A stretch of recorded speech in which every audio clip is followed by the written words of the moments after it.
अस्सलाम वालेकुम everyone, welcome back to my channel. I hope you all are doing great.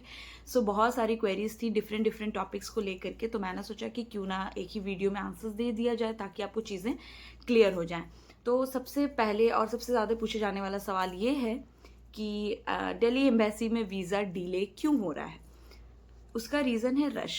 Mumbai embassy जो है उसमें साउथ के जो भी लोकेशंस आते हैं वो गुजरात जो मेजॉरिटी ऑफ सिटी की पॉपुलेशन होल्ड करता है, और मुंबई वो लोग इतना ज़्यादा गल्फ में नहीं रहते हैं, उनका मेजॉरिटी है stock market and business. That's why Mumbai में इतना रश नहीं होता है। एंड नॉर्थ के जो लोग हैं वो मेजॉरिटी आकर के इधर रहते हैं, इसलिए दिल्ली एम्बेसी में रश होता है। Forget about now. 2024 में वर्क वीज़ा जो गया था दिल्ली एम्बेसी, वो 25 डेज लगा था उसको स्टैंप होके आने में। सो अभी तो सिनेरियो ही डिफरेंट है, ओवर क्राउड ऑफ वीज़ा है। अच्छा जी, सोल्यूशन मैंने पिछली वीडियो में दे रखा है, I am not gonna repeat that and waste your time. Next thing है कि यहाँ पे वीज़ा हमने अप्लाई कर दिया है, वीज़ा क्यों नहीं इशू हो रहा है। सी आई स्टिल से, क्या हमें लोग पूछ रहे हैं कि क्या हमें अरेबिक में फिल करना चाहिए। आप आई स्टिल से आप अरेबिक में फिल करिए, इंग्लिश में फिल करिए, डजेंट मैटर। अगर आपने फॉर्म करेक्ट फिल किया है, अगर आपकी कंपनी ने चेंबर कर दिया है सही से, दैट्स इट, आपका वीज़ा इशू हो जाएगा। दूसरा रीज़न है नहीं इशू होने का कि लोकेशन। दम्माम एंड रियाद वालों का वीज़ा जल्दी आता है as compare to Jeddah, Medina and Mecca, because of rush.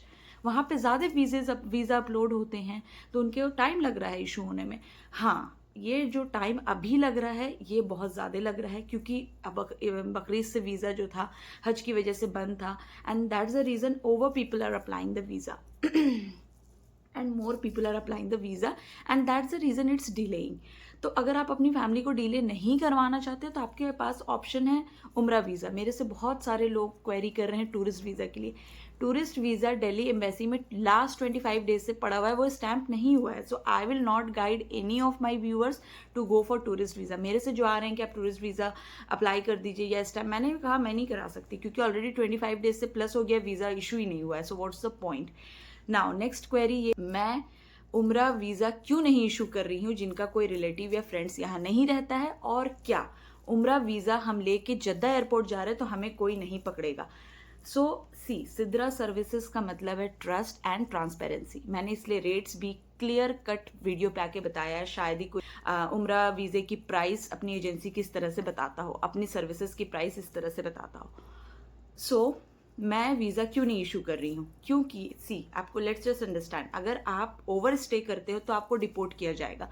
आपने होटल बुकिंग नहीं की है या कुछ भी इन वर्स्ट सिचुएशन, ठीक है, तो आपको नहीं पकड़ा जाएगा, पकड़ा जाता है एजेंसी वालों को। एंड दैट्स द रीज़न मैं उन्हीं लोगों का वीज़ा इशू कर रही हूँ जिनका कोई भी जानने पहचानने वाला सऊदी अरब में। मैं उनका अफशर डिटेल एंड इकामा मांग रही हूँ, ताकि कल को वो ओवर स्टे करता है या वो रिटर्न बैक नहीं होता है, क्योंकि फाइन जो है वो एजेंसी वालों को आता है। तो इन द सेफर साइड मैं वो डॉक्यूमेंट रख रही हूँ, ताकि मैं जो बंदा यहाँ है उनसे कॉन्टैक्ट कर सकूँ। ठीक।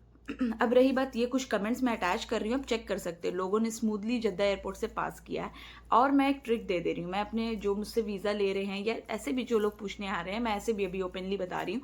आपको बहुत ज़्यादा सेफ साइड प्ले करना है तो आप buking.com से आप होटल की बुकिंग कर लीजिए। बुकिंग कन्फर्मेशन नंबर ईमेल पे आ जाएगा, आप पेमेंट मत करिए। और अगर वो पूछते हैं तो आप कहिए कि मेरे रिलेटिव हैं, क्योंकि मैं जिनका वीज़ा इशू कर रही हूँ मेरे रिलेटिव है, मैं उम्रा करके वहाँ चला जाऊँगा, मैंने होटल बुकिंग कर ली है, आपको कोई नहीं पकड़ेगा। ये मैं एकदम मैं उस सिनेरियो में बता रही हूँ कि भैया लक खराब हो गया, आप ही को पकड़ लिया उन्होंने, कुछ सवाल कर लिए, तो किस तरह से हैंडल करना है। आप कुछ भी गलत नहीं कर रहे हो, ठीक है। तो ये समझ के चलिए कि अगर कुछ भी लॉस होता है या फिर कोई भी फाइन होता है तो वो पहले एजेंसी वालों को होता है, आपको कोई कुछ नहीं करता है, ठीक। तो मैंने सर्वे भी करके स्क्रीनशॉट लगा दिया, इससे ज़्यादा तो मैं कुछ नहीं कर सकती हूँ आपको बताने के लिए, बाकी अल्लाह मालिक है हर चीज़ का। तो ये कुछ क्वेरीज थी। अपार्ट फ्रॉम दैट, लोग मुझसे कह रहे हैं कि इन्फेंट का वीज़ा जो हम ले रहे हैं उसमें कुछ डिस्काउंट कर दीजिए या कुछ कॉस्ट कम। तो let me tell you, this is not a air ticket कि आपको डिस्काउंट मिले। वीज़ा की फ़ीस सेम होती है, आप इन्फेंट की लीजिए, किसी की भी लीजिए, डजेंट मैटर।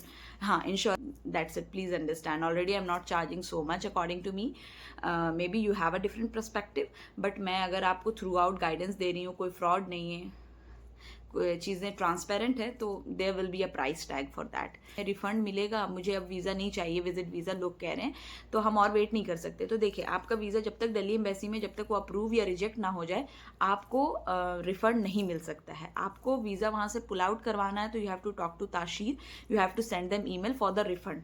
अच्छा जी, वीज़ा वहाँ पर है, क्या उम्रा वीज़ा अप्लाई कर सकते हैं? अगर जब तक आपका वीज़ा स्टैम्प नहीं हुआ है, yes you can apply for the उम्रा visa. So it's better, safer side ये है कि आप ताशीर से बात करके अपना वीज़ा पुल आउट कर लें and then you can go ahead for the another visa. I hope you like the video. आपको क्वेरीज जो थी वो क्लियर हो गई होंगी। और कोई सवाल होगा तो मुझसे पूछ लीजिएगा, और कोई सर्विसेज चाहिए होगी like form filling, visa and anything, just let me know, just contact Sidra services. Vlog में till then bye, take care, अल्लाह हाफिज़।